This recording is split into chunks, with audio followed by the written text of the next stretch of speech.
మహాన్నదానం తర్వాత 3 గంటల దగ్గర నుంచి స్వామివారికి శోభాయాత్ర, స్వామివారికి చక్కగా ఊరేగింపుగా స్వామిని ఈ గ్రామంలో హోమం దగ్గరికి వచ్చి కూర్చోవాలి.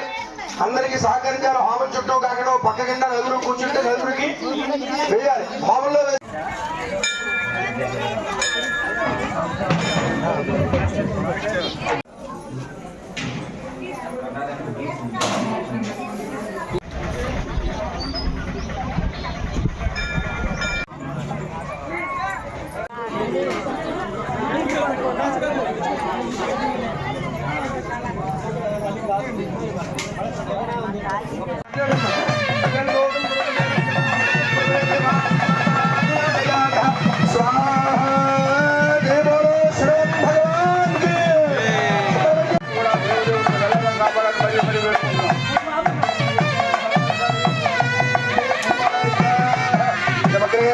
స్వామివారికి పంచామృతాభిషేక కార్యక్రమం పూర్తి చేసుకుని మూలమంత్ర హోమంతో ప్రారంభమవుతోంది.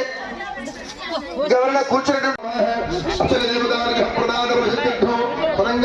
మూలమంత్ర హోమం తత్పురుషాయ విద్మహే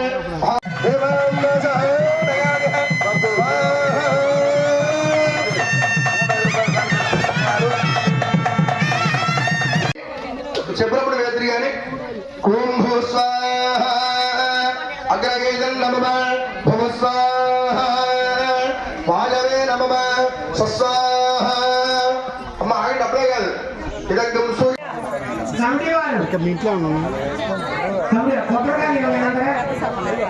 దేవసేన సమేత శ్రీ సుబ్రహ్మణ్యేశ్వర స్వామి వారు కాకర్లపల్లి గ్రామం బోట్ కాలనీలో ఎంతో అంగరంగ వైభవంగా ఈరోజు సుబ్రహ్మణ్య షష్ఠి, స్కంద షష్ఠి అంటారు, మార్గశిర శుద్ధ షష్ఠి మహోత్సవాన్ని పురస్కరించుకుని సుబ్రహ్మణ్యేశ్వర స్వామి వారికి ఈరోజు ప్రాతకాలం నుంచి పంచామృతాభిషేక కార్యక్రమం అనంతరము అందరూ కూడా ఈ కార్యక్రమంలో భాగస్వాములై స్వామివారి కృపకు పాత్రలు కావలసిందిగా కోరుచున్నాం.